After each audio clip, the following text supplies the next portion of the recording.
Querido Deus e Pai, nós estamos aqui nesse domingo pela manhã, Deus, primeiro dia da semana,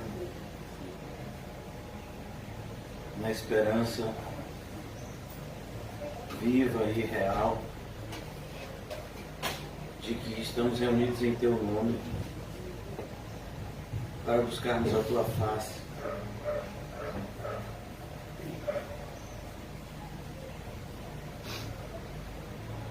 Fundamentados, Senhor, na Tua Santa Palavra, que nos assegura que todos aqueles que Te buscarem encontrarão. Ajuda-nos, Senhor, a nessa manhã termos um encontro contigo. Livra-nos da visão errada e equivocada do que significa igreja.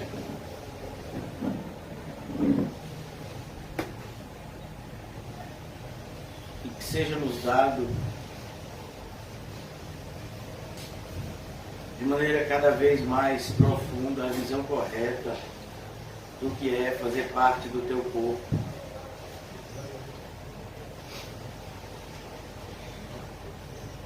Os nossos olhos sejam abertos espiritualmente nessa manhã para enxergarmos qual seja a Tua vontade boa, perfeita e agradável, que se cumpre e se cumprirá sempre nas nossas vidas.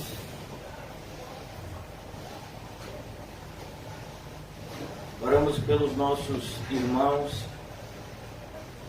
espalhados pelos 4 cantos do mundo, que não têm a mesma liberdade que nós de Te cultuar, principalmente pelos nossos irmãos que estão em países onde há guerra, onde há oposição aberta contra o Teu Evangelho. Temos acompanhado, Senhor, os acontecimentos no Oriente Médio, que nós não nos tornemos insensíveis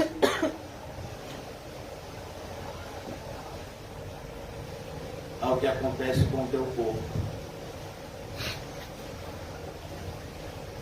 Ajuda também a nossa amada irmã Osana, Senhor, a receber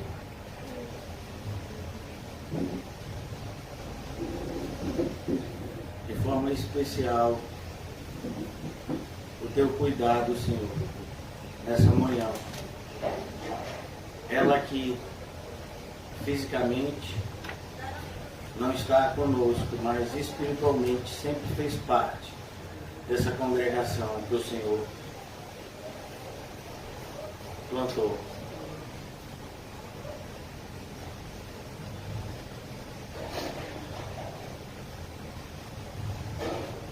Amado Senhor Jesus, sabemos que o Senhor está no nosso meio.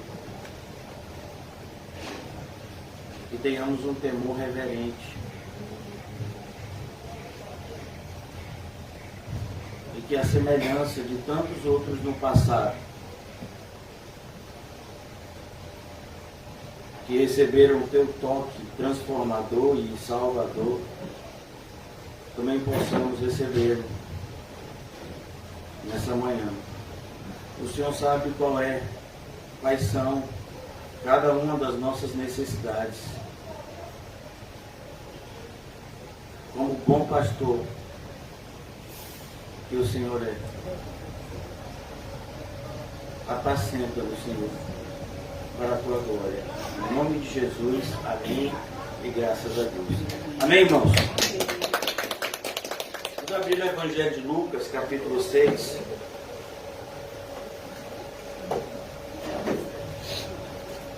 Lucas 6. Vamos dar continuidade à exposição do Evangelho de Lucas. Graças a Deus. O título da nossa mensagem hoje Na verdade, são duas palavras que nos são apresentadas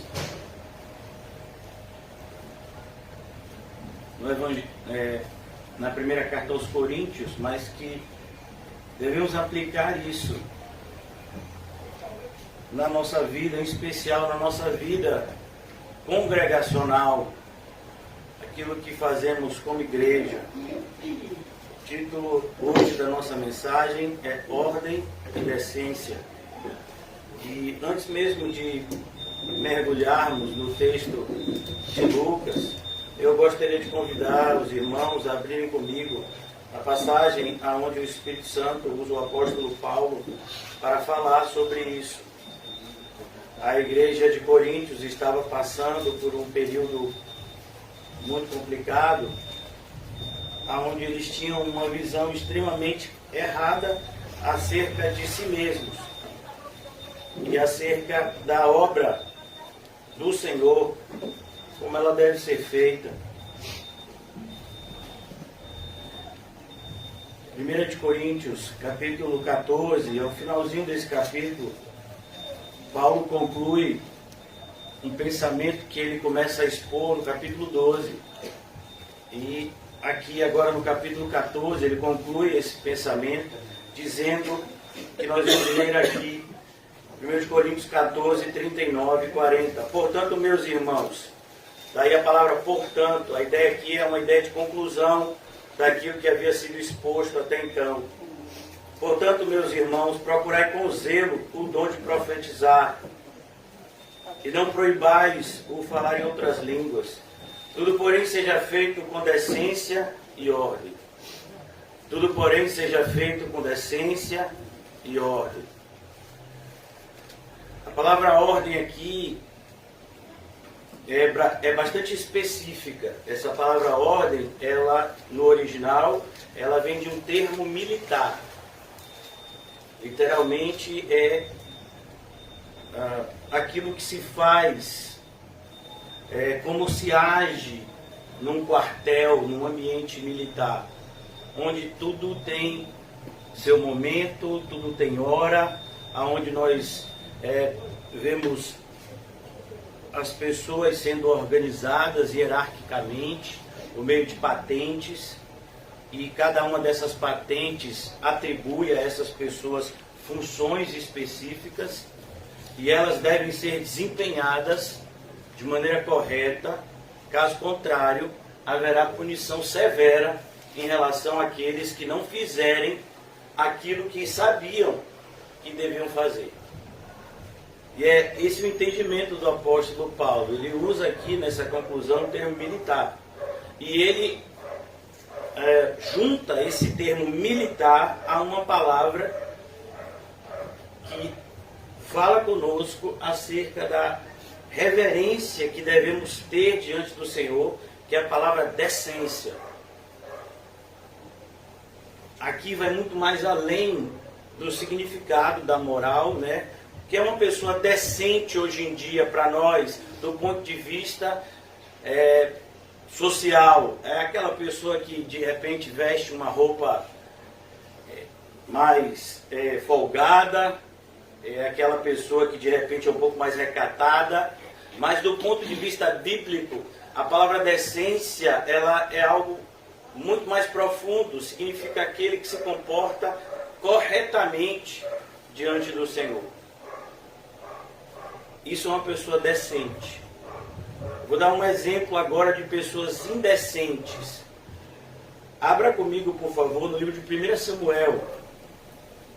E eu vou usar esse exemplo para mostrar como nós podemos estar muitas vezes enganados acerca dos nossos julgamentos, seja em relação aos outros, seja em relação a nós mesmos. 1 Samuel vai contar a história, né, do nascimento. No começo mostra o nascimento milagroso de Samuel. A sua mãe era estéril. Ele nasce e a sua mãe havia feito uma aliança com o Senhor, que se acaso o Senhor abrisse a sua madre e permitisse que ela tivesse filhos, ela faria ela daria o seu filho ao Senhor, ao serviço do Senhor, e assim ela o fez. E então Samuel, ele cresce nesse ambiente de igreja, ele cresce ajudando, sendo um aprendiz do sacerdote, que na época era o sacerdote Eli. Os sucessores de Eli seriam os seus filhos, Ofni e Finéias. Mas a Bíblia vai dizer aqui algo assustador a respeito desses dois homens, como eles se comportavam diante da casa de Deus. Versículo 27 do capítulo 1 de 1 Samuel.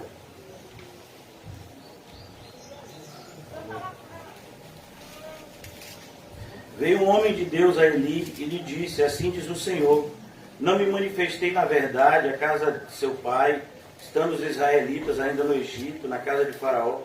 Eu os escolhi dentre todas as tribos de Israel, para ser o meu sacerdote, para subir ao meu altar, para queimar o incenso, para fazer a estola sacerdotal perante mim. E dei à casa de teu pai todas as ofertas queimadas dos filhos de Israel, porque pisais aos pés os meus sacrifícios e as minhas ofertas de manjares que ordenei. Se me fizessem na minha morada, e tu, porque honras os teus filhos mais do que a mim, para tu e eles vos engordardes das melhores de todas as ofertas do meu povo de Israel. Portanto, diz o Senhor, Deus de Israel, na verdade dissera eu a tua casa e a casa do teu pai, que andariam diante de mim perpetuamente. Porém agora, diz o Senhor, longe de mim tal coisa, porque aos que me honram eu honrarei, porém os que me desprezam serão desmerecidos. 1 Samuel 2,30. Eis que vem dias em que cortarei o teu braço e o braço da casa do teu pai, para que não haja mais velho nenhum na tua casa. E verás o aperto da morada de Deus. Há um tempo com o bem que fará Israel, e jamais haverá velho na tua casa. O homem, porém, da tua linhagem, a quem eu não afastar do meu altar, será para te consumir os olhos, para te entristecer a alma, e todos os descendentes da tua casa morrerão na flor da idade. Ser-te-á por sinal que sobrevirá a teus dois filhos, Ofni e Finéias, ambos morrerão no mesmo dia. Então suscitarei para mim um sacerdote fiel, que procederá segundo o que eu tenho no coração e na mente. Edificar-lhe-ei uma casa estável, e andará ele diante do meu ungido para sempre. Será que todo aquele que restar da tua casa virá inclinar-se diante dele para obter uma moeda de prata e um bocado de pão, e dirá: rogo-te que me admitas a alguns dos cargos sacerdotais, para ter um pedaço de pão para que coma. Ainda no livro de 1 Samuel, o Senhor continua falando acerca desses homens. Que coisa! 1 Samuel, versículo de número 15. 1 Samuel 3,15. Ficou Samuel deitado até pela manhã, e então abriu as portas da casa do Senhor, porém temia relatar a visão a Eli. Chamou Eli a Samuel e disse: Samuel, meu filho. E ele respondeu: eis-me aqui. Então ele disse: o que é que o Senhor te falou? Peço-te que não me escondas, assim Deus te faça o bem que lhe aprouver, se me encobrires alguma coisa, que tudo o que falou. Peço-te que não encubras, assim Deus te faça o bem que lhe aprouver, se me encobrires alguma coisa de tudo que lhe falou. Então Samuel lhe referiu tudo que nada lhe cumpriu, e disse ele: é o Senhor, faça o que bem lhe aprouver. Agora Agora voltando um pouco, irmãos, ainda nesse livro, é assustador. Eu fiz essas leituras, agora a parte mais assustadora está aqui no capítulo 2, volte um pouco. Eram, porém, versículo 2, capítulo 2, versículo 12, eram, porém, os filhos de Eli, filhos de Belial. Você está entendendo o que está escrito aqui? Os filhos de Eli, eles eram filhos de Belial. Aqui é uma referência ao próprio Satanás. E não se importavam com o Senhor. Mas quem eles eram? Eles eram sacerdotes. Eles estavam na casa de Deus, mas eles não se importavam com Deus. Eles estavam na casa de Deus, eles vestiam roupas que demonstravam que eles serviam a Deus, mas eles não serviam a Deus, eles eram servos do diabo, dentro da casa de Deus. Filhos de um sacerdote que conhecia as coisas de Deus. Eles eram filhos de Belial, eles não se importavam com o Senhor, pois o costume daqueles sacerdotes, olha, eles eram sacerdotes. Com o povo era que, oferecendo alguém sacrifício, vinha um moço, um sacerdote, estando-se cozendo a carne, com um garfo de 3 dentes na mão, e metiam na caldeira, ou na panela, ou no tacho, ou na marmita, e tudo quanto o garfo tirava, o sacerdote tomava para si. Assim se fazia a todo Israel que ia ali a Siló. Também antes de se queimar a gordura, havia um moço do sacerdote, dizia ao homem que edificava: dá essa carne, assar o sacerdote, porque não aceitará de ti carne cozida, senão crua. Se o ofertante lhe respondia: queime-se primeiro a gordura, e depois tomarás quanto quiseres, então ele lhe dizia: não, porém, hás de me dar agora, senão tomá-la-ei à força. Era, pois, muito grande, preste atenção, era, pois, muito grande o pecado destes moços perante o Senhor, porquanto eles desprezavam as ofertas do Senhor. Isso é indecência. Nós somos pessoas que achamos que indecência tem somente a ver com aquilo que você fala e como você se veste, mas indecência, irmãos, do ponto de vista bíblico, é tudo aquilo que você faz contrário ao formato que já foi pré-moldado pelo Senhor acerca de como devemos andar, como devemos nos posicionar, como devemos viver diante das situações do dia a dia.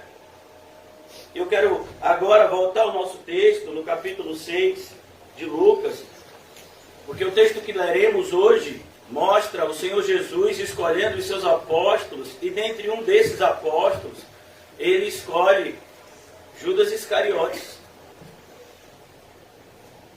E nós bem sabemos quem é Judas Iscariotes, mas foi o próprio Jesus que escolheu.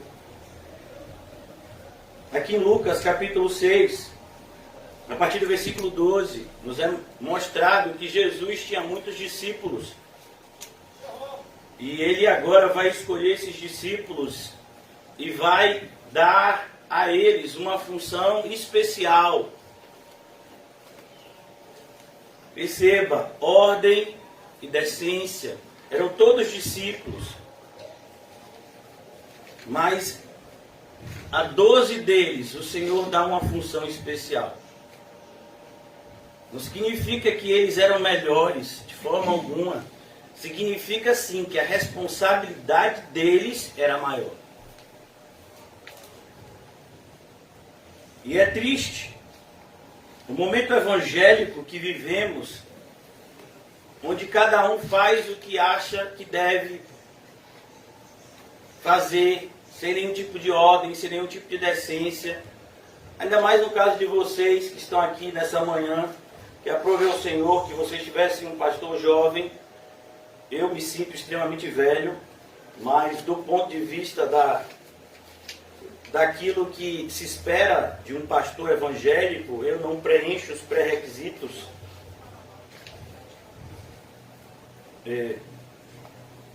do estereótipo do pastor evangélico.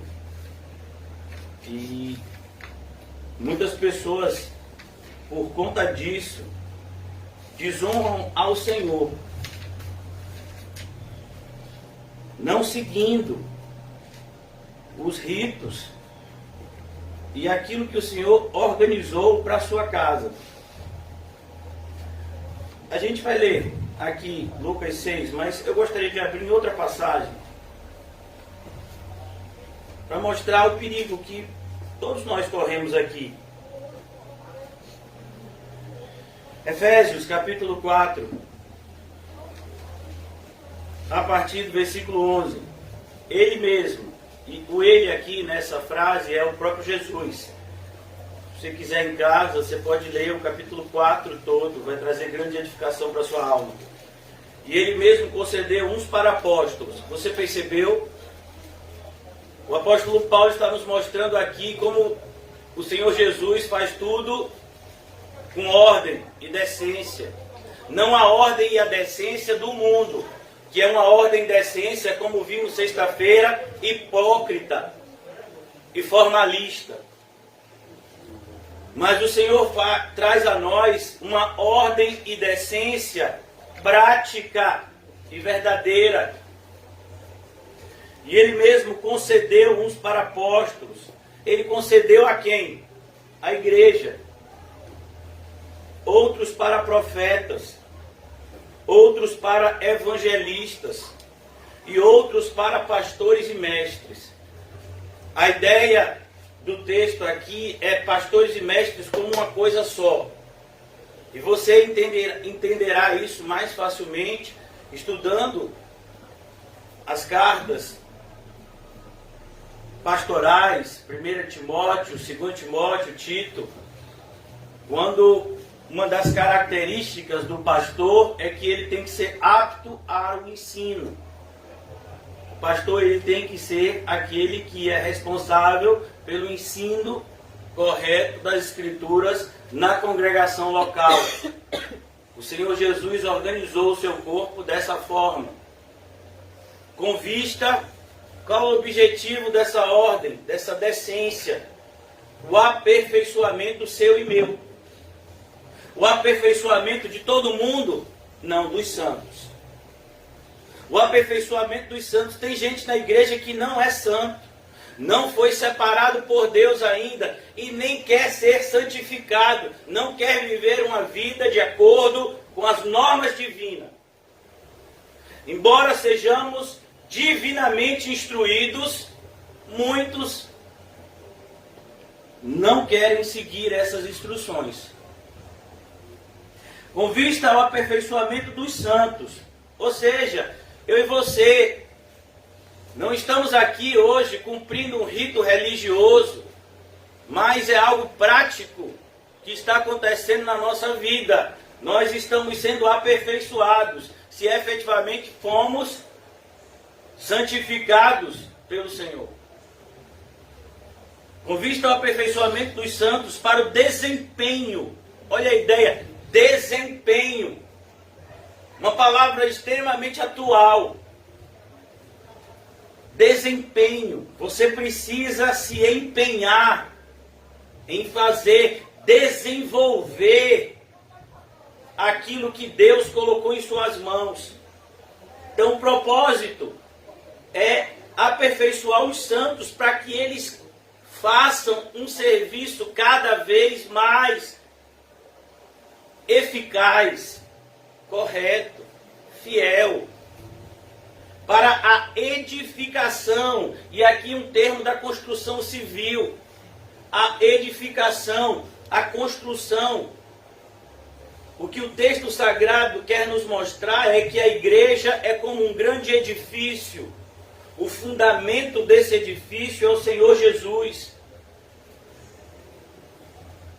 Os alicerces foram postos na doutrina que o Senhor Jesus nos deu por meio dos apóstolos.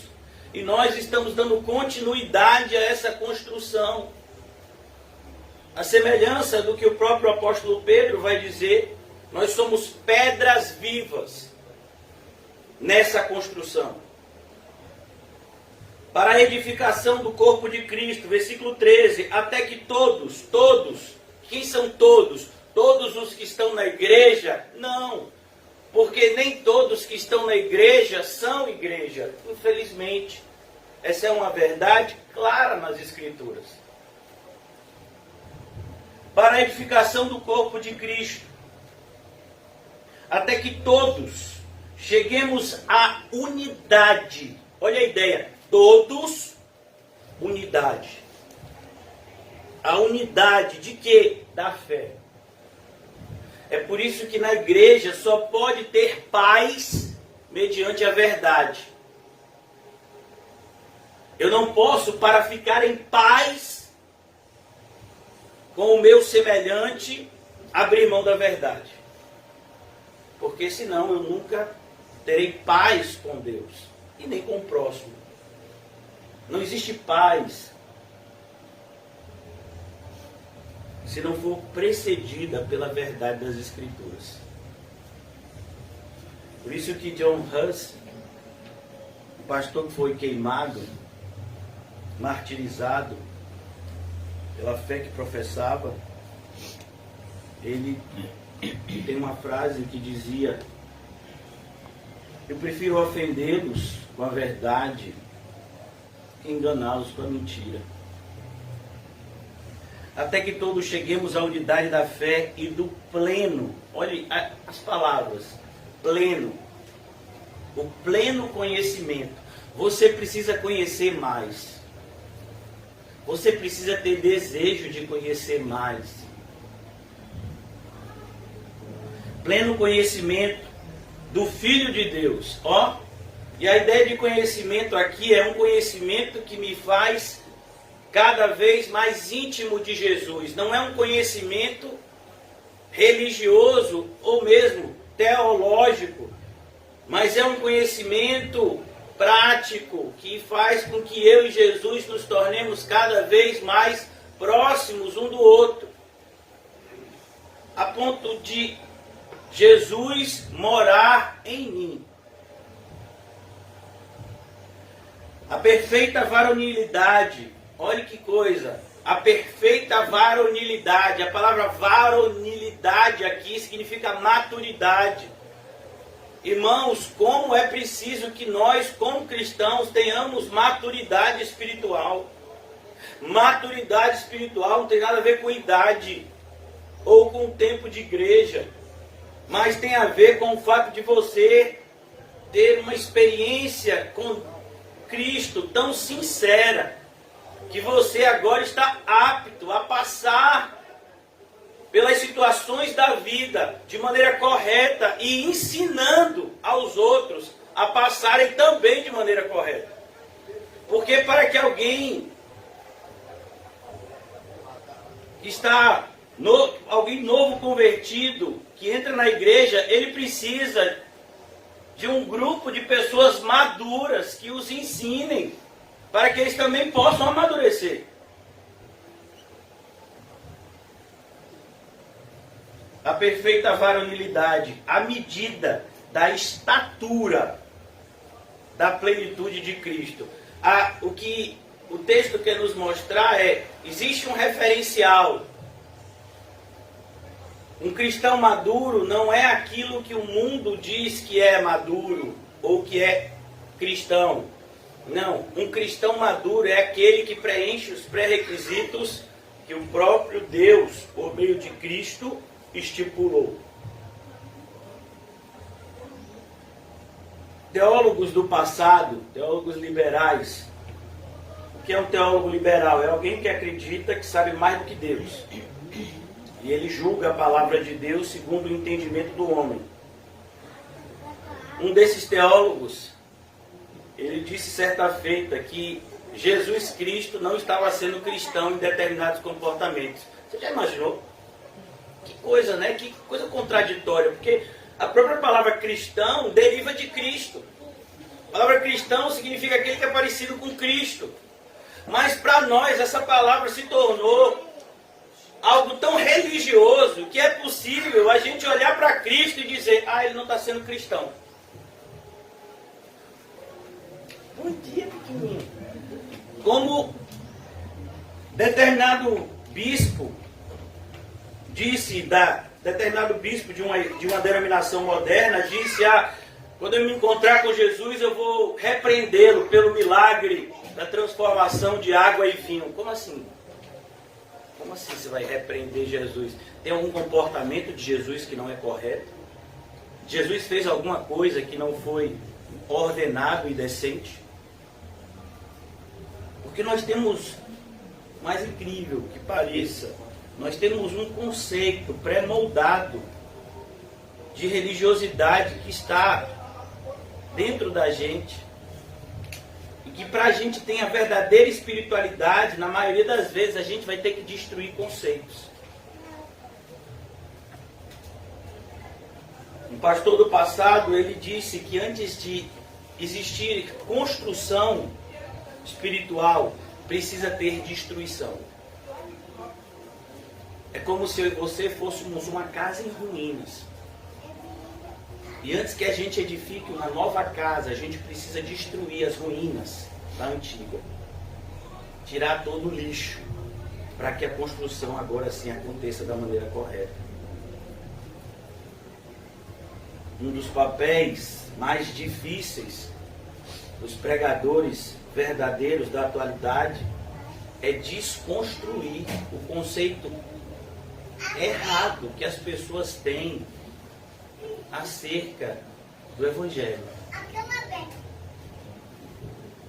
Agora não mais sejamos como meninos, versículo 14, agitados de um lado para o outro, levados ao redor por todo o vento de doutrina, pela artimanha dos homens, pela astúcia com que induzem ao erro. Olhe, você precisa lutar para defender a sua fé, a fé que foi dada a você.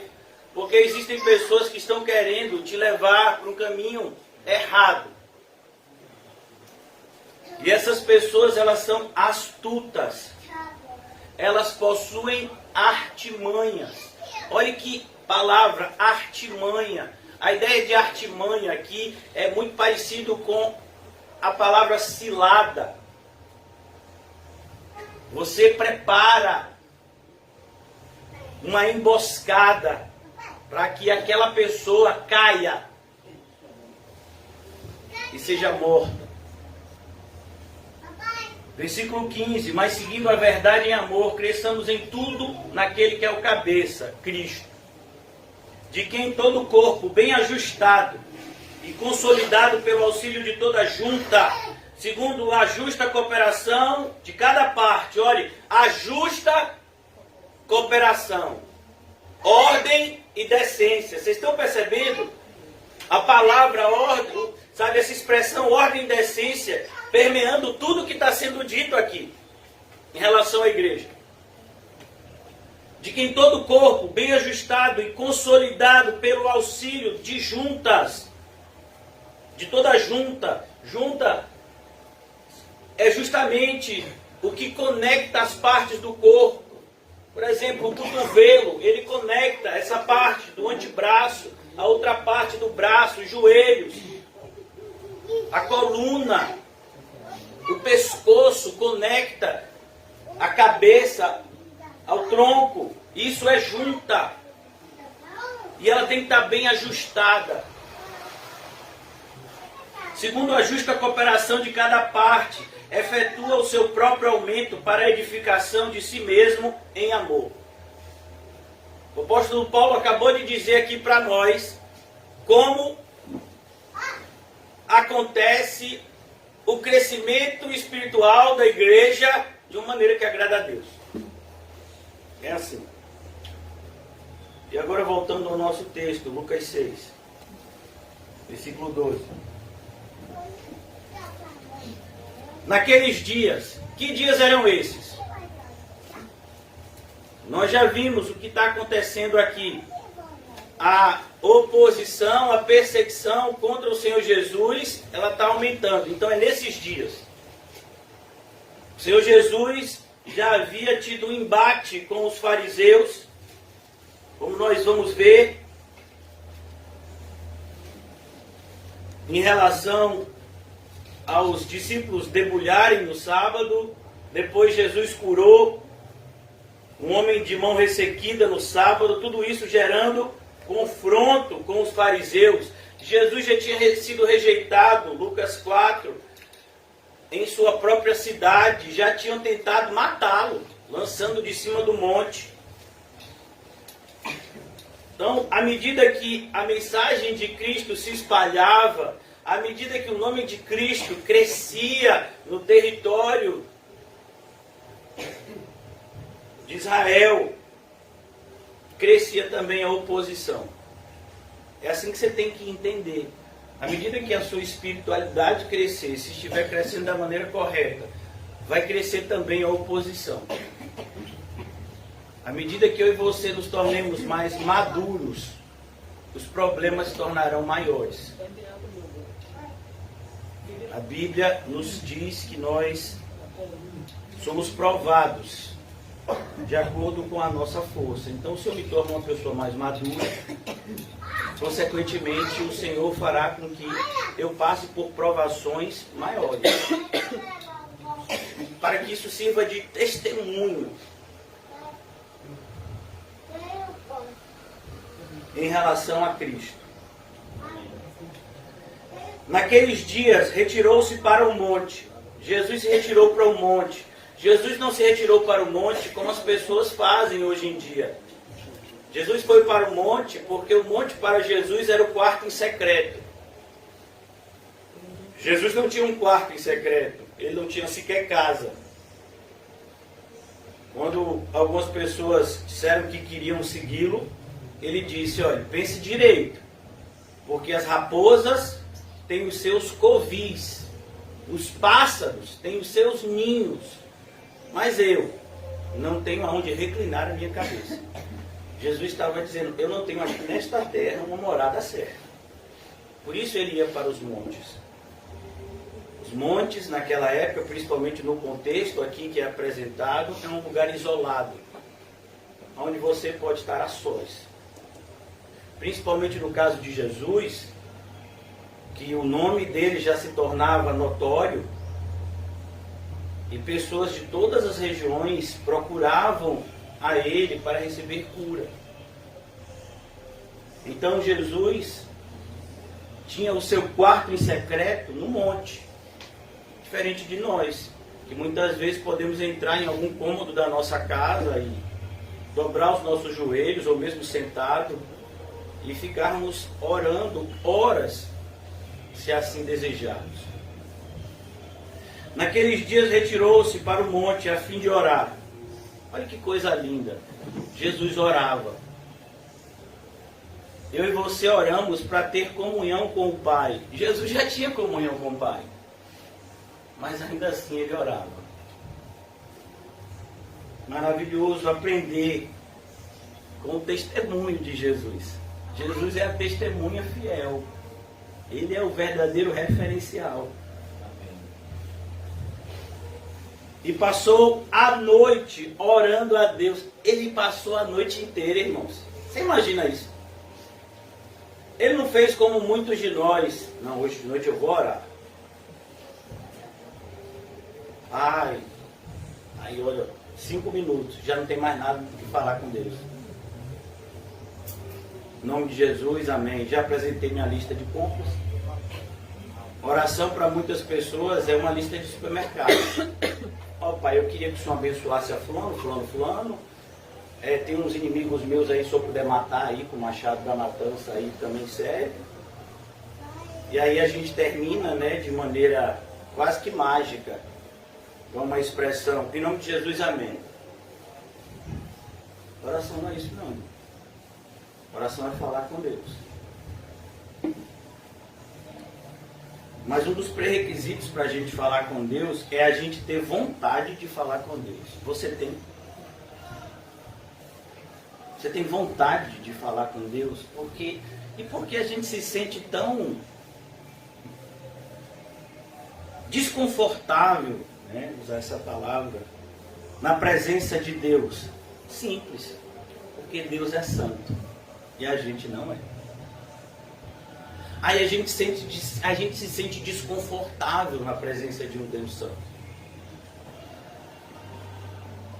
Já numa falsa religião, pessoas são capazes, como no hinduísmo, no budismo e outras religiões orientais, pessoas são capazes de ficar dias em meditação. Por que elas ficam tanto tempo assim? A gente não consegue estar 5 minutos, 10 minutos orando. Porque elas não estão na presença de um Deus santo. Elas estão na presença de uma entidade que elas vão criar na sua mente. Que nada mais é do que um engano diabólico. Então não há o que se comparar. Mas é preciso conhecer o Evangelho, porque aí a gente se achega na presença de Deus, como está escrito na carta aos Hebreus, com ousadia. Mas não é uma ousadia irreverente e desordenada. É uma ousadia que o próprio Deus nos permite. A ideia de ousadia na expressão lá em Hebreus significa uma plena confiança. A gente se achega ao trono da graça. Lá em Hebreus essa expressão significa a sala que Deus está. Deus não está em sala nenhuma, porque Deus é Espírito. Mas isso é uma maneira de explicar Deus para seres como nós, tão limitados. Então é uma expressão chamada de antropomorfismo. Antropomorfismo significa quando Deus ele toma uma forma parecida com a de homem, para que a gente possa entender. Por exemplo, fulano de tal está à destra de Deus. E Deus tem mão? Deus tem espírito? A destra de Deus é para dizer assim, olha, que a mão, que Deus está guardando aquela pessoa.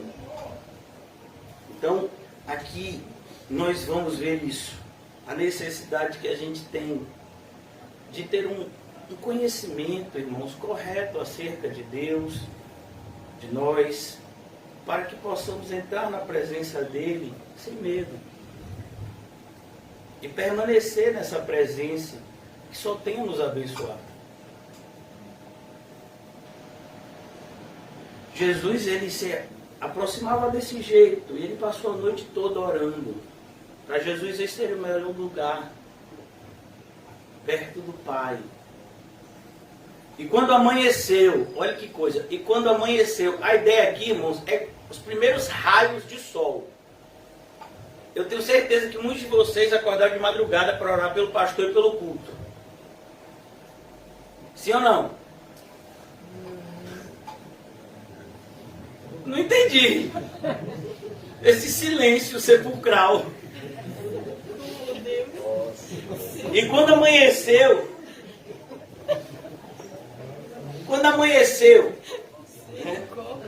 chamou a si os seus discípulos.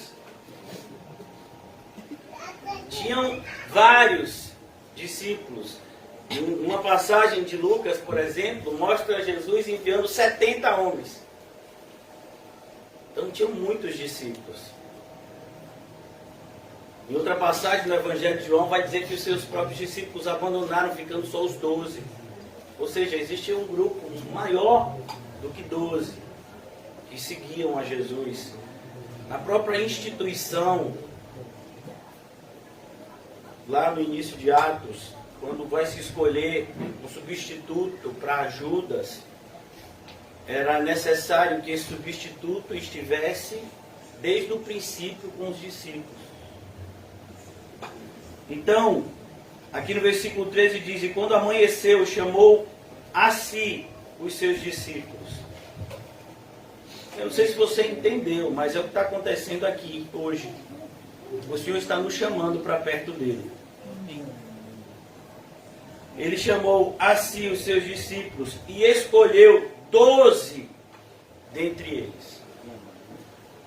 O Senhor escolheu 12 dentre eles. Perceba a ordem.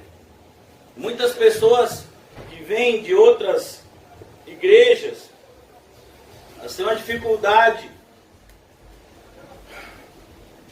com o rito que nós adotamos aqui na nossa congregação, porque o propósito é sermos uma igreja bíblica e não uma igreja contemporânea. Então, às vezes a pessoa diz, mas por que na sua congregação só o pastor que prega e o pastor auxiliar, que é o pastor Ju. Por que só esses dois que pregam? Porque foi assim que Deus ordenou. Mas ninguém tem oportunidade. Oportunidade de quê? Sim, a oportunidade de falar em público. E Deus te deu essa ordem? Você tem chamado pastoral? Porque é esses que devem ensinar. Mas em outras igrejas, não, vamos dar oportunidade para fulano. Fulano, traga uma palavra aqui. Mas Deus mandou você fazer assim.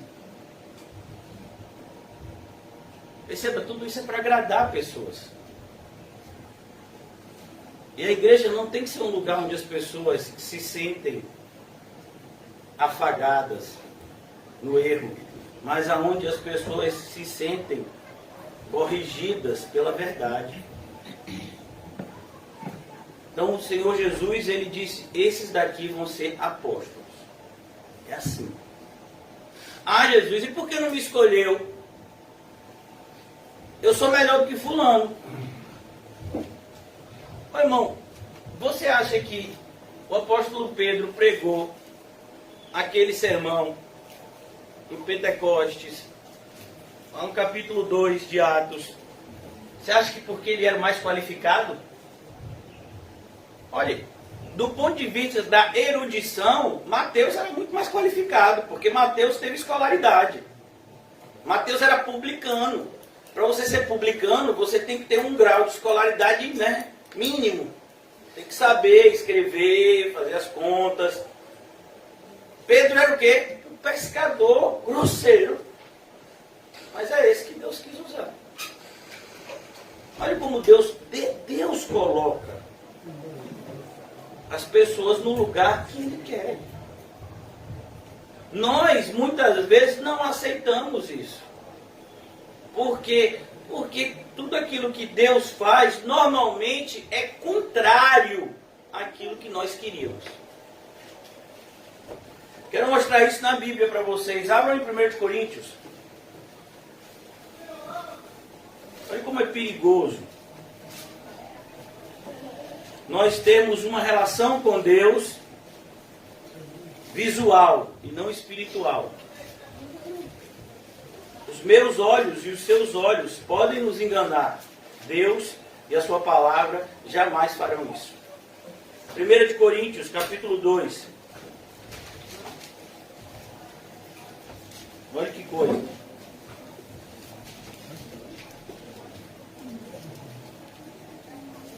A partir do versículo 4. A minha palavra e a minha pregação não consistiram em linguagem persuasiva de sabedoria. Olha, Paulo está aqui na Grécia, a cidade de Coríntios ficava na Grécia, e ele diz, eu não uso os mesmos subterfúgios que os filósofos gregos. Os oradores gregos, eles eram famosos pelo seu poder de falar em público. Eles sabiam usar as palavras para convencer as pessoas. Até hoje em dia existem pessoas assim. Normalmente eles se tornam palestrantes motivacionais e ganham muito dinheiro. Aqui no Brasil a gente tem dois exemplos. Um deles é um filósofo da USP, chamado Clóvis de Barros Filho, alguma coisa assim. Ele ganha muito dinheiro fazendo, apresentações, palestras motivacionais em empresas, em eventos. E existe outro, que até o nome dele já fala, Leandro Carnal. Ele também é um palestrante muito famoso nos dias atuais, contratado a peso de ouro. Antes da pandemia, há uns 2, já deve ter inflacionado, né?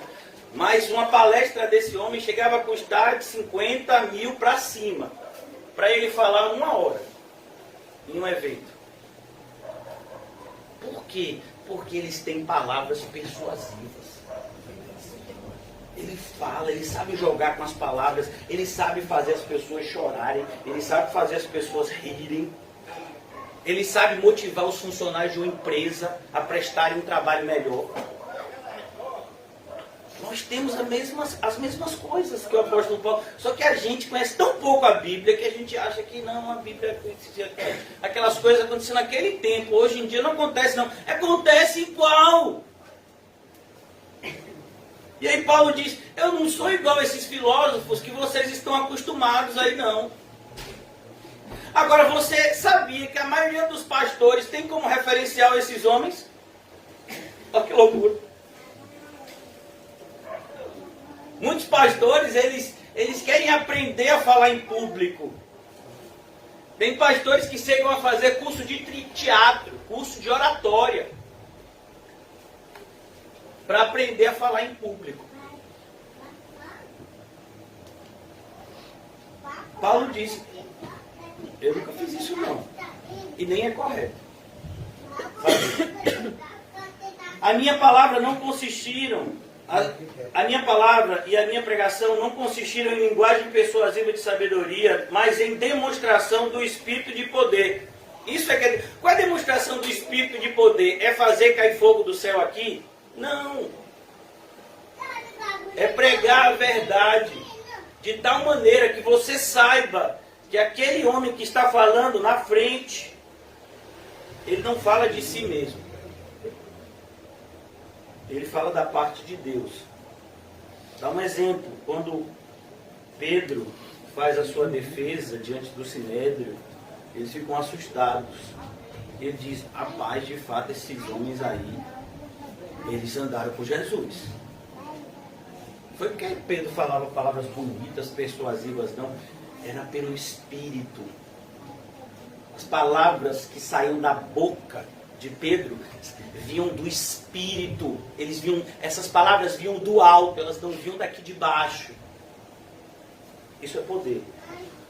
O homem mais poderoso, nascido de mulher, quem foi? João Batista. Não fez um milagre. Agora o poder de João, pregar a verdade. Mas para que a vossa fé não se apoiasse em sabedoria humana. Meu Deus, quantos evangélicos hoje têm a sua fé baseada em sabedoria humana? Ah não, eu sou um crente verdadeiro, eu fiz até o curso de teologia reformada. Foi. Eu me inscrevi naquele congresso fiel. Eu sei os 5 pontos do calvinismo. Eu conheço. Eu fiz aquele curso de teologia à distância. Ô meu irmão, cuidado para que a sua fé não esteja apoiada em sabedoria humana. E sim no poder de Deus. Por que você acredita dessa forma? Porque Deus me ensinou assim. Entretanto, expomos a sabedoria, versículo 6, entre os experimentados. Olha a palavra experimentados. A ideia de experimentados aqui é a pessoa que já está num determinado grau de maturidade. A experiência produz essa maturidade. Não, porém, a sabedoria deste século, nem a dos poderosos desta época, que se reduzem a nada. Mas falamos a sabedoria de Deus em mistério. Olha que coisa. Por que a sabedoria de Deus é em mistério? Porque a sabedoria de Deus não é algo que você consegue por meio de esforço humano, mas é a graça.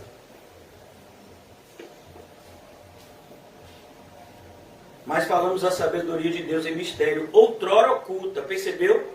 Hoje em dia não tem mais mistério. Mistério existia, era oculto. Mas por meio do Evangelho, aquilo que era sombra, nós vemos agora claramente. Mas falamos a sabedoria de Deus, a qual Deus pré-ordenou. Olhe, Deus pré-ordenou. Você percebeu? Ele ordenou de antemão.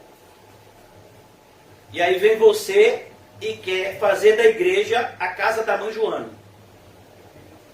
E você quer fazer da igreja de acordo com os seus próprios pensamentos. E você tem na sua mente que a igreja é como se fosse um banco ou como se fosse uma empresa. Não, nenhum nem outro. A igreja é a casa de Deus. Você tem a visão correta dela? A gente tem que agir aqui de maneira pré-ordenada por Deus. Por isso que tanta gente fica com raiva. Desde a eternidade, para a nossa glória. Irmãos, para a nossa glória. A gente nem merece. Mas Deus quer glorificar a gente, que é verme. E a gente é tão estúpido que a gente às vezes se coloca contra a uma vontade que traria glória imerecida para nós. Fazer as coisas certas, da maneira certa. Sabedoria essa que nenhum dos poderosos deste século conheceu, porque se tivesse conhecido, jamais teriam crucificado o Senhor da glória, mas está escrito: nem olhos viram, nem ouvidos ouviram, nem jamais penetrou ao coração do homem o que Deus tem preparado para aqueles que Ele ama. O que é que Deus tem preparado para aqueles que Ele ama? O Evangelho de Cristo, que justifica o pecador. Mas Deus nos revelou pelo Espírito, porque o Espírito todas as coisas perscruta. A ideia de perscrutar é investigar. Até mesmo as profundezas de Deus. Não é a ideia de que o Espírito de Deus precisa investigar Deus. Não, Deus e o Espírito de Deus são as coisas, são um ser só. Porque qual dos homens sabe das coisas dos homens, senão o próprio Espírito do homem que está nele? Assim também as coisas de Deus, ninguém as conhece, senão o Espírito de Deus. Ora, nós não temos recebido o Espírito do mundo. E aí eu pergunto, será que a igreja não tem recebido o Espírito do mundo? Porque grande parte das igrejas querem se organizar de maneira mundana. Tem igrejas que têm até departamento de marketing. Já imaginou? Igreja com marketing. Estratégias. Estratégia. A igreja. Não, para a igreja crescer. Para a igreja criar mais membros.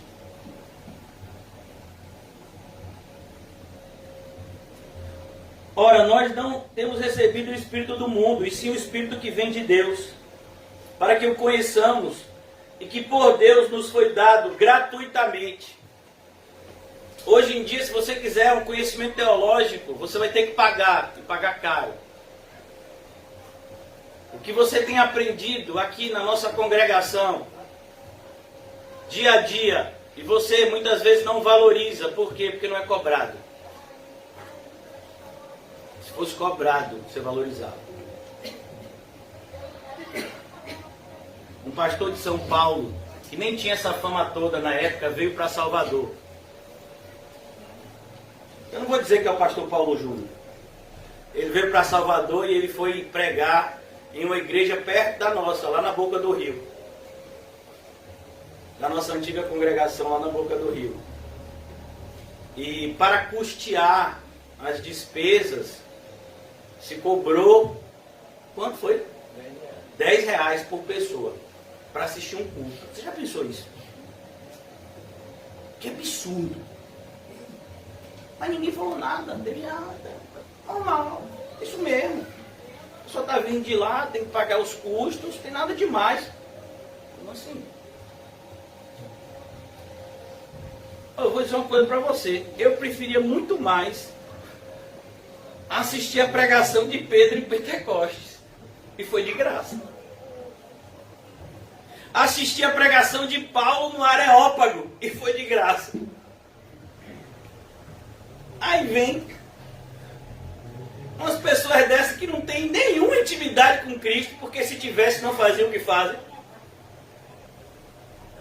E começam a cobrar, em nome de Jesus. Esse mesmo pastor, ele gostou da ideia. Porque esse pastor Paulo Júnior, ele trouxe uns pastores dos Estados Unidos e cobrou a pregação que foi feita na congregação dele lá em São Paulo. E olha que coisa interessante. O título, olha como Deus envergonha, né, essas pessoas perversas. O título dessa, eles chamam de, não era seminário não, é conferência, era Nuvem Sem Água. Eles estavam falando deles mesmos e nem sabiam. Imagine uma igreja que tem o propósito de pregar a toda a criatura, fechando a porta e dizendo, só vai entrar quem pagar X real para assistir aqui a pregação. Mas a gente acha isso o quê? Natural. A gente acha natural cantores evangélicos fazerem shows iguais aos do mundo e cobrarem, às vezes, até mais caro. A gente acha natural os cantores evangélicos famosos fazerem contratos milionários com gravadoras para venderem os louvores. A gente acha natural, não acha? Ah, é assim mesmo. É assim não. O nome não é assim que a Bíblia ordenou. Versículo 13. Disto falamos, não em palavras ensinadas pela sabedoria humana. Meu Deus, esse Paulo, ele não sabe pregar direito. Você percebeu como ele é repetitivo? Ele já tinha dito que não usava a sabedoria humana. Aí ele vem aqui no mesmo capítulo e repete. Não, irmãos. Quem está usando Paulo aqui é o Espírito Santo. E por que ele repete? Porque eu e você, nós somos tão carnais que se Deus não insistir em falar a mesma verdade várias vezes, a gente não aprende. Na maioria das vezes, a gente tem que ouvir algo 300 vezes para começar a entender. É assim, é? Mas você já viu isso tantas vezes. Mas ainda não tinha pegado o fio da meada. Eu ainda estava boiando na linguagem, né, que o mundo entende. Disto também falamos, não em palavras ensinadas pela sabedoria humana, mas ensinadas pelo Espírito, conferindo coisas espirituais com espirituais. Você só pode comparar as coisas espirituais com as espirituais. Ora, o homem natural não aceita as coisas do Espírito de Deus. Não aceita, não ache que uma pessoa que não tem o Espírito Santo vai entrar na nossa congregação, vai ouvir uma pregação e vai entender o que está acontecendo aqui. Ela não vai entender. Ela não vai. Por que ela não vai entender? Porque ela ainda é um homem natural. Ela não nasceu de novo.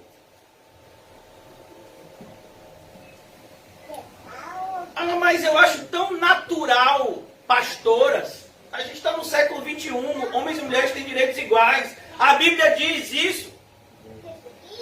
Homens e mulheres foram alcançados pela mesma graça, mas têm funções diferentes. Porque foi assim que Deus pré-ordenou. Deus pré-ordenou. Aí vem o homem e quer organizar a igreja segundo o que a sociedade aceita. Mas a igreja é de Deus. Onde é que está na Bíblia que ele te deu autorização para mudar alguma coisa?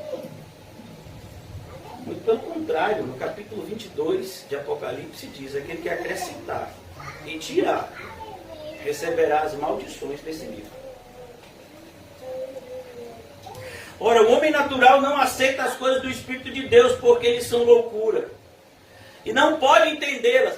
Preste atenção, não pode entendê-las. Você não pode entender. Muitas pessoas, ao verem Jesus escolhendo os apóstolos, aqueles 12, dizem, mas Pedro, mas André, uma injustiça, chamar dois da mesma família. Podia ser pelo menos família diferente, né? Aí Jesus chama 2 irmãos, Pedro e André, João e Tiago. Não, podia dividir, né? Já que já tem Pedro, André, você não vai ser apóstolo não. Para poder eu dar vez assim a mais gente. João, você não vai não, viu João? E olha que João era o mais próximo. Mas João ia sobrar. Porque seu irmão Tiago era mais velho. Pelo menos é o que ensina as escrituras. E João era o mais novo de todos os apóstolos. A gente jamais escolheria esses 12 que Jesus escolheu. Porque a gente muitas vezes ainda age de maneira natural. Ora, o homem natural não aceita as coisas do Espírito de Deus, porque eles são loucura. Não pode entendê-las. Não pode. Porque elas se discernem espiritualmente. Um pastor, uma vez, ele foi conversar com um teólogo famoso, que tinha acabado de escrever um livro de teologia, né, publicado, e ele olhou para aquele teólogo famoso e disse: você conhece a Jesus? O teólogo disse: você sabe o que você está falando? Eu sou teólogo, eu tenho doutorado. Eu acabei de escrever um livro aqui sobre o Novo Testamento. Eu não perguntei isso. Eu perguntei se você conhece a Jesus. Alguém aqui já viu um papagaio? Alguém já viu um papagaio? O que o papagaio faz? O papagaio é um animal que ele consegue captar, né, sons e reproduzir. Imagine que loucura. Imagine você está passando por um lugar e aí você, glória a Deus! Glória a Deus! Rapaz, tem um crente aí. Você bota o olho ao papagaio. Glória a Deus! Glória a Deus! São os teólogos da atualidade. Ah não, o segundo escreveu Calvino, o segundo escreveu Zwinglio, o segundo escreveu... eu quero saber se segundo escreveu, eu quero saber do Evangelho. O papagaio. Tem gente que nem se envergonha de ser papagaio, lê mesmo os sermões dos outros. E ainda bota no YouTube e ganha dinheiro. E está fazendo discípulo. Viu? Porém, o homem espiritual julga todas as coisas. Se você é espiritual, você julga. Não julgueis! Não, irmão, você não tem que julgar segundo a sua conveniência, nem segundo a sua concepção de justiça. Você tem que julgar todas as coisas segundo o reto juízo, segundo a palavra de Deus. Eu tenho que saber, e a ideia de julgar aqui é a ideia de saber a diferença entre o certo e o errado.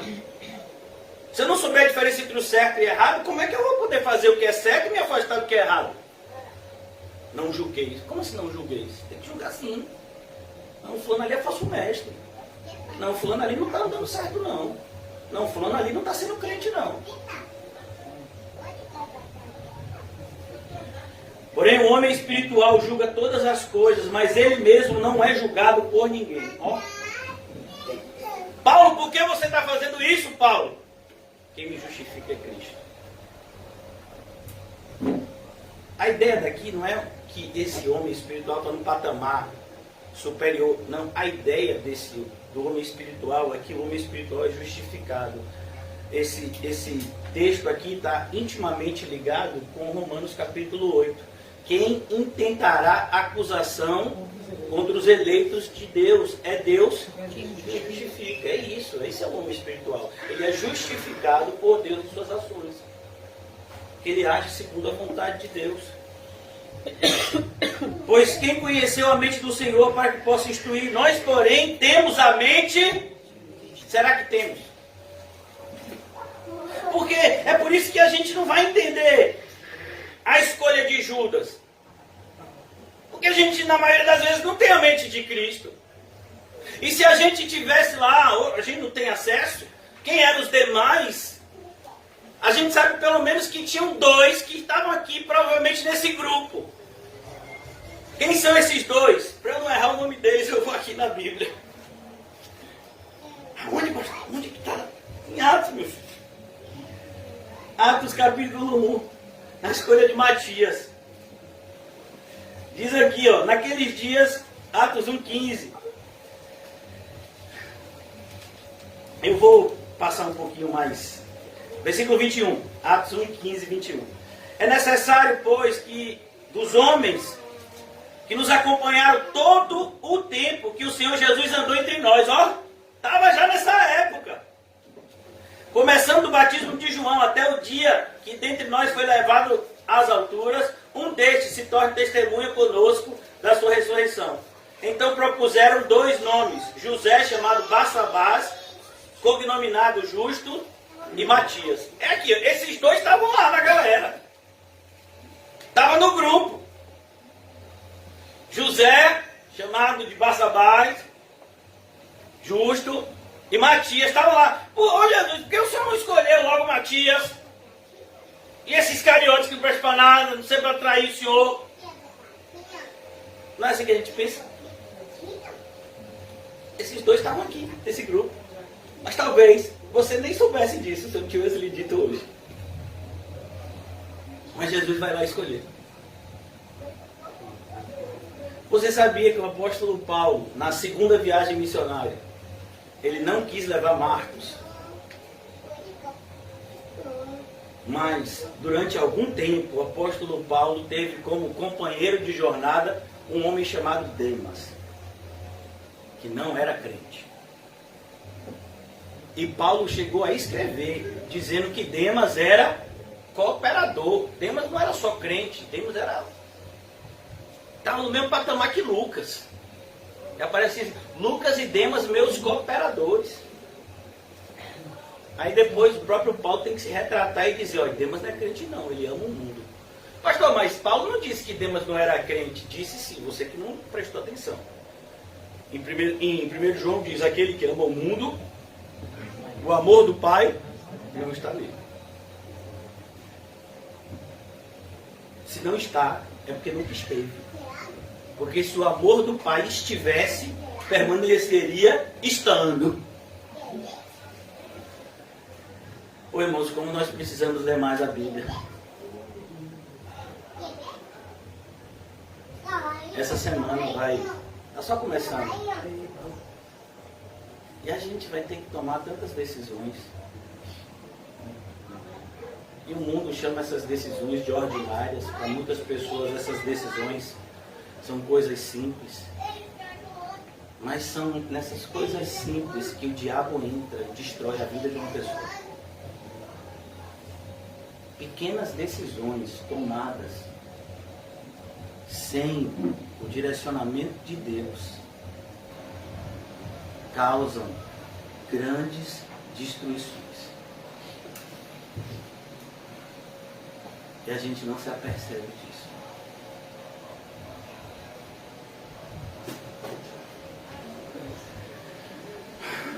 Voltando agora para Lucas 6. Quando amanheceu, chamou a si os seus discípulos. Perceba, eram os seus discípulos já. Pessoas que já haviam abandonado suas casas e seguiam Jesus. Ele escolheu 12 dentre eles, os quais deu também o nome de apóstolos. E essa palavra apóstolos, no original, significa um termo, trazendo agora para o nosso contexto de hoje, embaixadores. A palavra enviados, mas aqui o significado é um pouco mais profundo. Embaixadores, pessoas que tinham a autorização de representar a ele. E agora Lucas vai dizer nominalmente quem foram. Qual é o primeiro da lista? Simão. Simão, a quem acrescentou o nome de Pedro. E André, seu irmão. Ah, Deus, já chamou uma injustiça, chamar dois da mesma família. Tiago e João. E a gente sabe também que eram irmãos. Filipe e Bartolomeu. Bartolomeu aqui, irmãos. Bartolomeu não é um nome. Pastor, aqui o nome dele, Bartolomeu. Não, Bartolomeu é como se fosse um sobrenome. Significa filho de Ptolomeu. É por isso que na tradição cristã esse Bartolomeu aqui é associado a Natanael, que aparece lá em João capítulo 1. Mateus e Tomé. Tiago, filho de Alfeu, e Simão. Olha, nomes comuns. Então tinham no mínimo 2 Tiagos. Tinham 2 Simões. Chamado Zelote. Rapaz, o negócio pegou agora. É chamado Zelote. Você sabe o que é um Zelote? Seria, irmãos, um sindicalista. Você já viu aquele pessoal que faz greve, que fica na porta da fábrica, querendo os direitos? Pois é, seria algo moderno em relação aos zelotes. Os zelotes eram um grupo de judeus que não aceitavam o domínio de Roma. E eles organizavam sistematicamente rebeliões contra Roma. Eram pessoas insurgentes. E Jesus chamou um desses. A gente já sabe que Mateus era o quê? Um publicano. Está aqui também. Jesus, já não bastasse o senhor chamar esse Mateus para ser um discípulo. Agora vai chamar ele para ser apóstolo. Ah, acho absurdo. Na minha opinião, do Jesus. Ainda bem que Jesus não liga para a nossa opinião. Mateus e Tomé. Tiago, filho de Alfeu, e Simão, chamado Zelote. Judas, filho de Tiago, e Judas Iscariotes. Por isso, não fique com raiva do nome Judas. O nome Judas não tem problema. O problema é o Judas Iscariotes.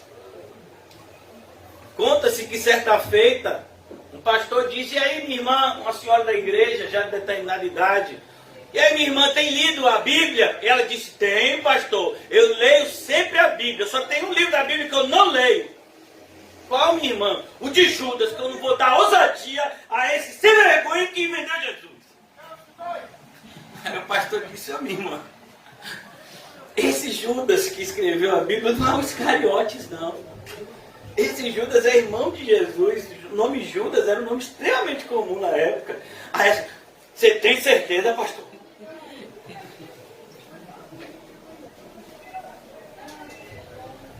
Judas Iscariotes, que se tornou, você prestou atenção na expressão? Ele se tornou traidor.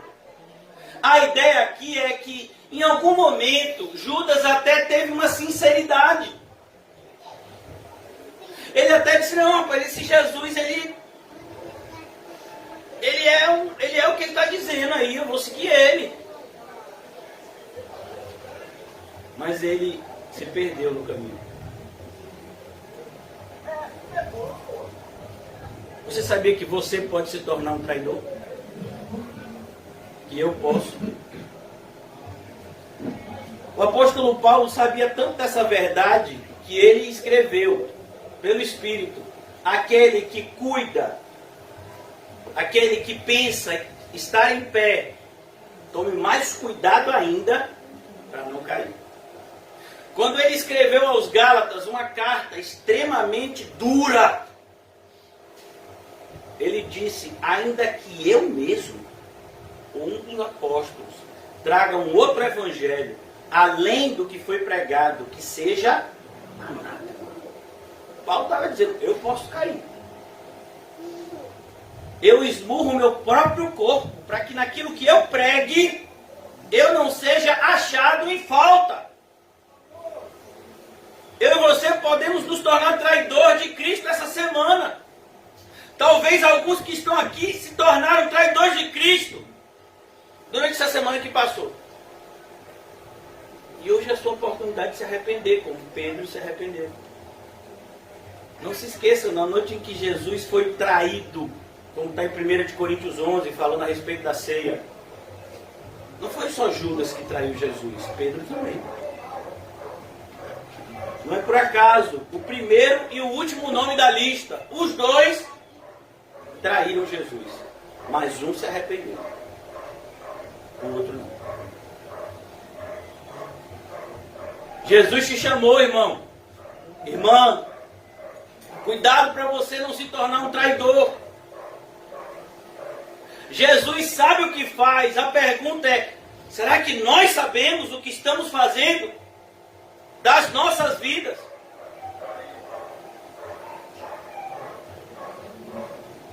Continuando. E descendo com eles, olha que coisa linda. Lucas, quando está escrevendo aqui o Evangelho, ele dá o nome desses apóstolos e ele continua escrevendo, porque a ideia é: a obra do Senhor é assim. Há anos atrás, Deus escolheu determinados homens para pregarem. Agora chegou a minha vez. E se Jesus não voltar, antes da minha morte, outros vão ocupar o lugar do púlpito.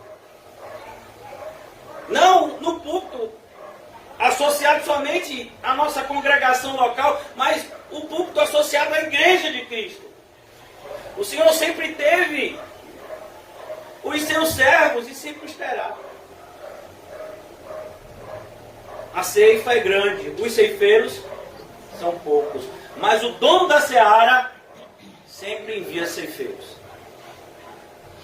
Tem uma palavra, tem uma passagem, eu gostaria de chamar vocês até essa passagem. Eu já quero concluir, irmãos, não vou me prolongar muito. Mateus 22, a partir do versículo 1. De novo entrou Jesus a falar por parábolas, dizendo-lhe: o reino dos céus é semelhante a um rei que celebrou as bodas do seu filho. Então enviou os seus servos a chamar os convidados. O que é que nós estamos fazendo como igreja? Isso aqui que Jesus apresenta como parábola. A igreja é simbolizada aqui na vida desses servos que estão chamando pessoas para as bodas do rei, do filho do rei. Enviou ainda outros servos com esta ordem: dizei aos convidados: eis que já preparei o meu banquete, os meus bois cevados já foram abatidos e tudo está pronto, vinde para as bodas. Eles, porém, não se importaram e se foram, um para o seu campo, outro para o seu negócio, e outros, agarrando os servos, os maltrataram e mataram. É isso que acontece quando a gente prega o evangelho. Muitas pessoas dizem: a gente tem mais do que fazer do que ficar frequentando a igreja. Eu tenho um campo para cuidar, eu tenho negócios. E tem pessoas que se tornam até violentas contra os verdadeiros servos. Jesus já mostrou aqui. Agarrando os servos, os maltrataram e mataram. O rei ficou irado. Cuidado com o que você faz contra um servo de Deus, porque o Senhor desse servo fica irado. O rei ficou irado e, enviando as suas tropas, exterminou aqueles assassinos e lhes incendiou a cidade. Você já teve a visão de Deus dessa forma? Uma vez, equivocadamente, um pastor disse: olhe, o céu é o céu, porque Jesus está lá. E o inferno é o inferno porque Jesus não está lá. Mentira. Porque se isso fosse verdade, Deus Filho, Deus Pai, Deus Espírito Santo não seriam onipresentes. O que significa onipresença? Está em todos os lugares ao mesmo tempo, inclusive no inferno. Só que no céu, Deus está em amor, em graça. No inferno, Deus está em ira. Mas Ele está lá. Cuidado, irmãos, com as frases. Cuidado com as coisas que são ensinadas, ditas como se fossem de Deus e não tem qualquer tipo de associação com a sua palavra. O rei ficou irado, enviando as suas tropas, exterminou aqueles assassinos e lhes incendiou a cidade. Então disse aos seus servos: ó, está pronta a festa, mas os convidados não eram dignos.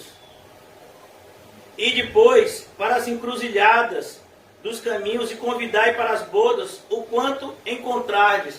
Jesus acaba de dizer aqui o que ele diria explicitamente adiante, no capítulo 28 de Mateus: ide por todo mundo e pregai o meu evangelho a toda criatura.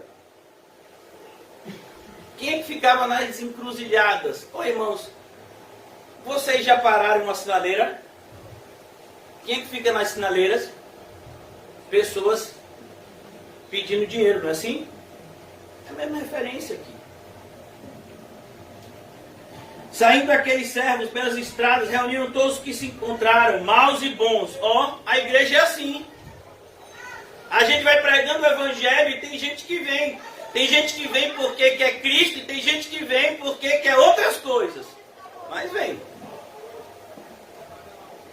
E a sala do banquete ficou repleta de convidados. Entrando, porém, o rei, para ver os servos que estavam à mesa, notou ali um homem que não trazia veste nupcial. Percebeu o perigo de você estar na igreja e não querer ser santo? Talvez as pessoas da igreja nem notem, mas Deus nota. Se internamente você está se santificando ou não. Entrando, porém, o rei para ver os que estavam à mesa, notou ali um homem que não trazia veste nupcial. E perguntou-lhe: amigo, não é assim que Jesus chama Judas? Amigo, como entraste aqui sem as vestes nupciais? E ele emudeceu. Imagine, hipocrisia e formalista chegando na porta do céu. Sim, cadê as vestes? Aí precisava. Então ordenou o rei aos serventes: amarrai os pés e as mãos. Amarrai os pés e as mãos. E lançai-o para fora, nas trevas. Ali haverá choro e ranger de dentes. Aqui é uma prefiguração do que, irmãos? Do inferno. E essa frase que deve trazer temor ao nosso coração. Porque muitos são chamados, mas poucos os escolhidos. Aí eu quero perguntar a você, irmãos, que foi chamado. Você tem vivido como um escolhido de Deus? Porque os eleitos de Deus, eles têm uma marca. Qual é a marca? A santidade. Nós fomos eleitos para ser santos. Nós não fomos escolhidos para viver de qualquer jeito. A própria expressão escolha significa que você foi tirado de um lugar e colocado em outro, separado. Mas grande parte daqueles que se professam cristãos não tem qualquer tipo de separação, seja interior e até mesmo exterior em relação ao mundo. Em Tiago capítulo 4, nos é dito que todo aquele que constitui-se, todo aquele que se faz amigo do mundo, se tornou inimigo de Deus. Tiago não escreveu essa igreja para os descrentes. Perdão, Tiago não escreveu essa carta para os descrentes. Tiago escreveu essa carta para os crentes. Você é amigo do mundo, então você é inimigo de Deus. Quero concluir. Os irmãos que vão ministrar a ceia podem já fazê-lo, distribuir os elementos. E descendo com eles, parou numa planura onde se encontravam muitos discípulos seus e grande multidão do povo de toda a Judéia, de Jerusalém, do litoral de Tiro e de Sidom, e vieram para ouvirem serem curados das suas enfermidades.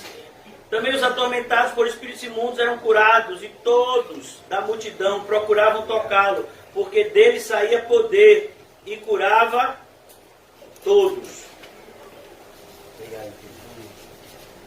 Curava, e eu espero que o Senhor cure a nossa incredulidade, irmãos. Todos nós precisamos, a começar de mim. É preciso que eu e você venhamos a viver de maneira ordeira e decente. Não segundo os preceitos da sociedade vigente, mas segundo os preceitos do nosso Salvador. Obrigado, meu irmão.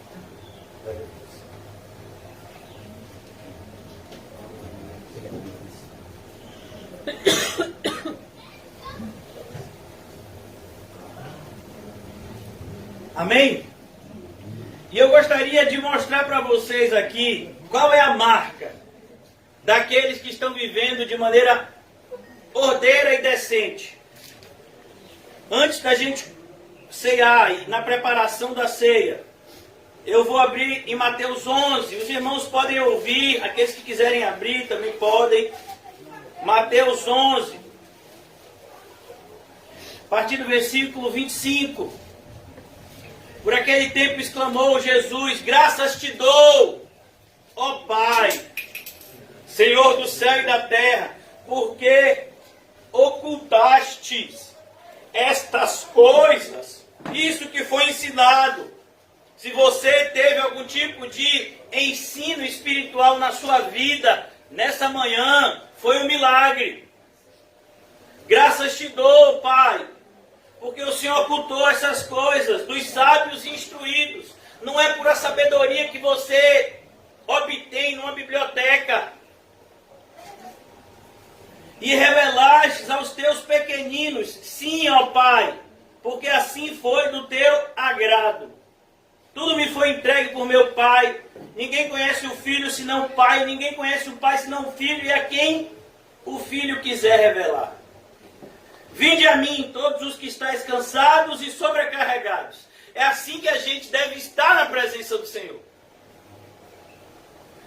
Mas não é cansado do mundo, irmãos. É cansado do nosso pecado. É sobrecarregado das nossas escolhas ruins. Ah, eu estou tão cansado do meu trabalho, disso, daquilo. Meu filho, não é esse tipo de cansaço que Jesus está falando. Tomai sobre vós o meu jugo e aprendei de mim, porque sou manso e humilde de coração. Acharei descanso para a vossa alma, porque o meu jugo é suave, o meu fardo é leve. E a marca que eu gostaria de dizer a vocês, que é imperativo que todos nós tenhamos, é essa daqui. Que Jesus nos ensina: mansidão e humildade. Mansidão é a característica daquele... Aqui a palavra manso, ela seria o oposto da palavra rebelde. Manso é a característica daquele que é obediente. Você é obediente às ordens pré-ordenadas do Senhor? Ou você se levanta constantemente contra elas? Pô, a Bíblia diz que eu não posso me divorciar por qualquer motivo. Mas eu quero, não estou gostando mais da pessoa, vamos separar. Como assim? A Bíblia diz que não pode. Existe uma ordem, irmãos. Existe uma maneira de viver que nós somos convidados a viver. Como nas bodas. E se a gente for para as bodas sem as vestes nupciais, a gente vai ser expulso. É baseado nessa passagem que a gente leu aqui de Mateus 22, que John Bunyan escreveu no seu livro Peregrino. Eu vi que tinha uma entrada para o inferno ao lado da porta do céu. Já imaginou isso? O que John Bunyan quer dizer e Mateus 22 diz?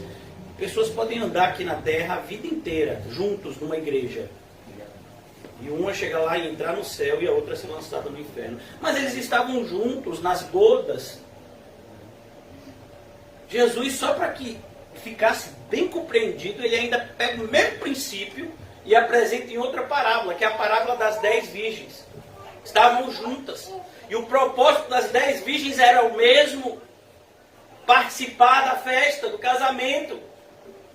Mas 5 eram prudentes e 5 eram imprudentes. A ideia é: 5 eram mansas e 5 eram rebeldes. Ah, mas eu não sou rebelde. Você é rebelde quando você não obedece o que Deus mandou.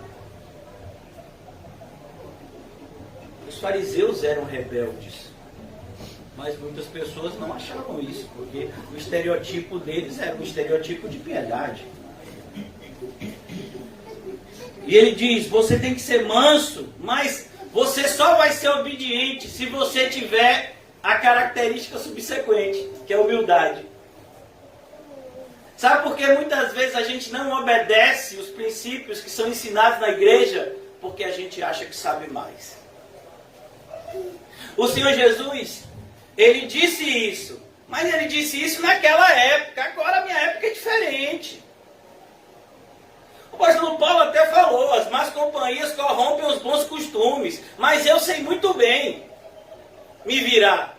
Eu posso muito bem andar com pessoas ímpias e me manter santo. É mesmo. Você acha isso mesmo? Essa semana, mais uma vez, eu vi um desses pastores assim famosos, reformados, querendo justificar que um homem pode ser rico e ainda ser espiritual, crente.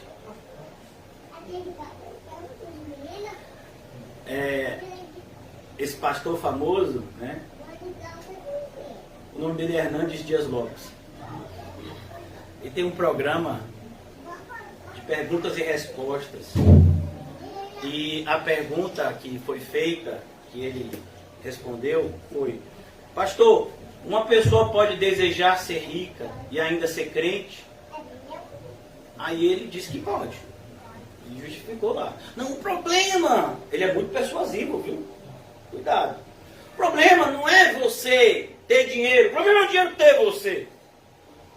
É o amor ao dinheiro que aí ele tem toda uma preparação para falar. Pra você ter ideia, ele disse que aprendeu a pregar ouvindo os políticos pregando. Eu digo que referencial, viu? Ele disse que gosta muito de botar no canal, TV Senado, TV Câmara, que ele diz que tem deputados e senadores que tem um dom da oratória e ele acha aquilo bonito. E ele faz a mesma coisa. E ele disse, olhe, é o amor ao dinheiro que é a raiz de todos os males, e aí ele vai justificando que uma pessoa pode ser rica e que pode desejar ser rico e bem sucedido e ainda ser crente. E eu digo, meu Deus, mas ele não falou que aqueles... Abra comigo aqui rapidamente, para que você tenha certeza que ele está errado. Porque vai dizer, esse camarada tem pós-doutorado em teologia e esse pastor aí que não tem nem teologia está dizendo algo contra ele. Olha o que diz 1 Timóteo 6.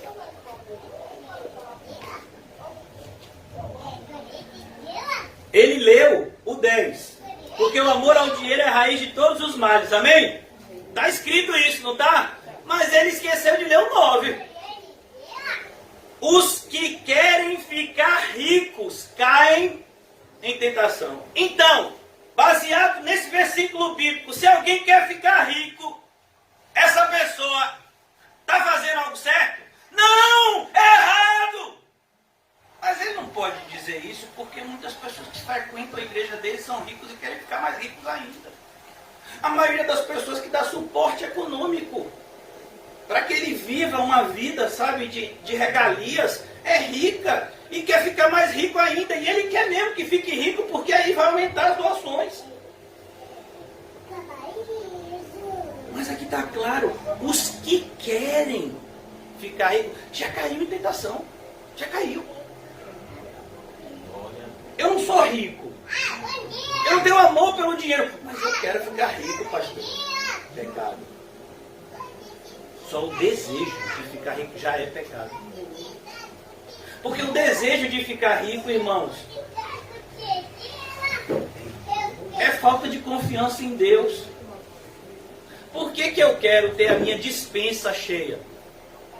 Porque eu não quero orar pela provisão. Eu não quero orar para que Deus envie a provisão. Eu quero orar pela provisão que já foi enviada. Então, quando a gente abre a geladeira e vê a geladeira cheia de iogurte, de leite, presunto, queijo, salsicha, pão, todo tipo de frutas e verduras.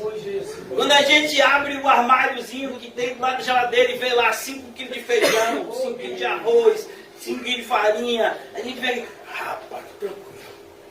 Pelo menos esse mês, estou tranquilo. Olha, você vê, não precisa muito, irmão. Para a gente perder a nossa confiança em Deus, não precisa muito. Jesus ensinou a gente orar pelo pão nosso de cada dia. A gente ora pela despensa cheia do mês.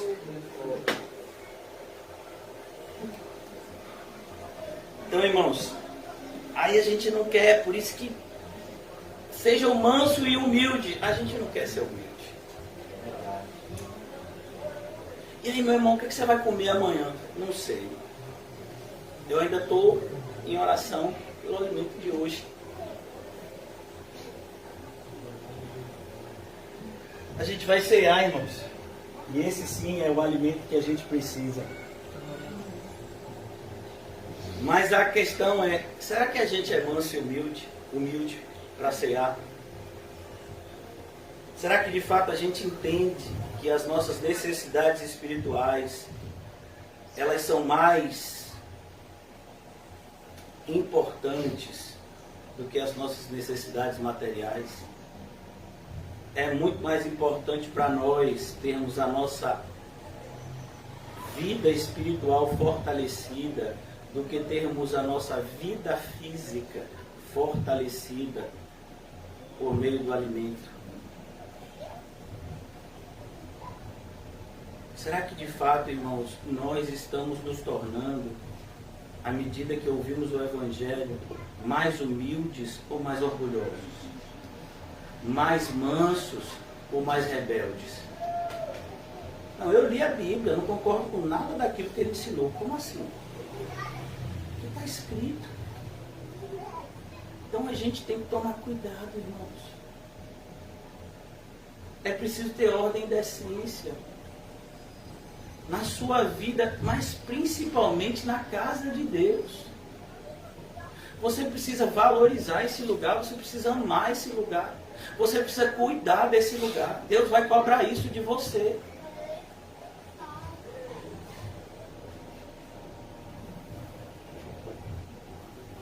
Eu oro para que nesse momento os nossos olhos sejam abertos, ainda que seja por um segundo, para a gente enxergar a preciosidade do lugar que nós estamos hoje.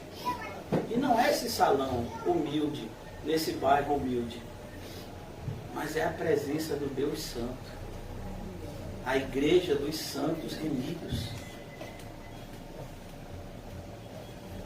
Comamos e bebamos para a glória de Deus.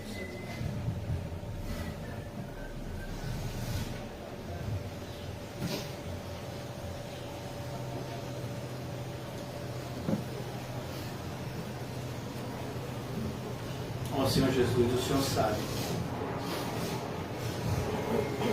quem somos. O Senhor sabe exatamente a maneira que temos vivido, Senhor. Por isso nos salva, Senhor, desse grande vilão que sou eu mesmo. Me ajuda, Senhor, a não me auto-sabotar. Me ajuda, Senhor, a agradecer pelas portas fechadas, tanto quanto pela porta aberta, sabendo que tanto a porta fechada quanto a porta aberta são o seu cuidado para com a nossa vida.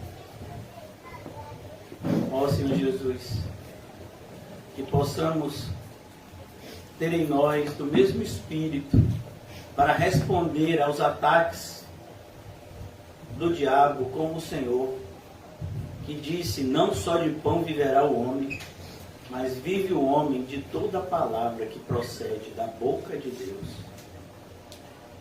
Que assim seja as nossas vidas, Senhor, baseada, fundamentada, alicerçada pela Tua Santíssima Palavra. Oramos, Senhor, pelas escolhas que temos que tomar.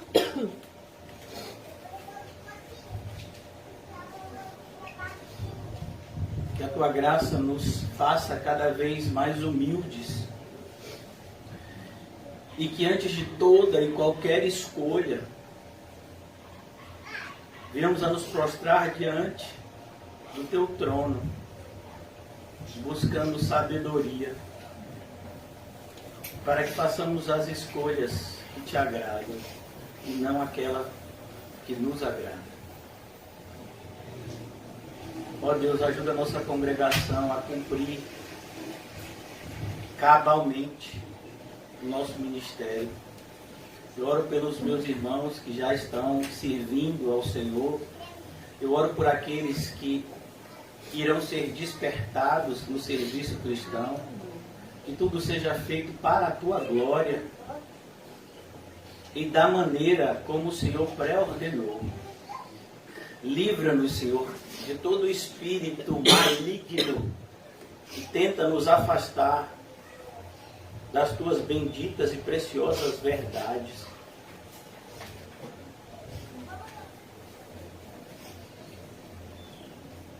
Eu oro, Senhor, nessa manhã, pela nossa amada irmã Osana, que faz parte do corpo de Cristo. Eu oro para que ela seja cheia do Teu Santo Espírito, como todos nós aqui nessa manhã.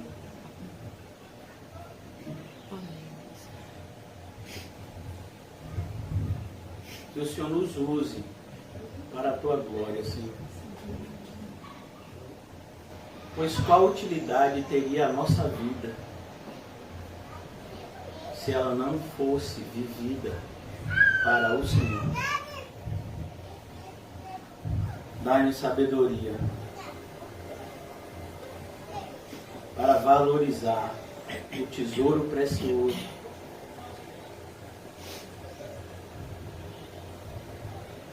que o Senhor plantou dentro de nós.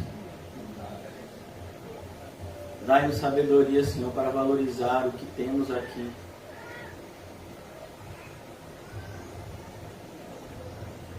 Eu oro por aqueles que estão se afastando e afastados de Cristo.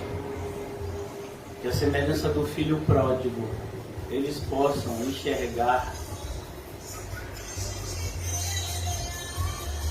a péssima escolha que fizeram ao se afastar do Pai bondoso e procurar viver em um mundo repleto de sedução diabólica e de um ódio disfarçado.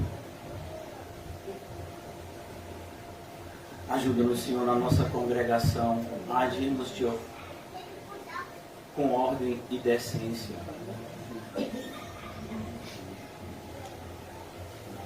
Possamos prestar um serviço que agrade a Ti.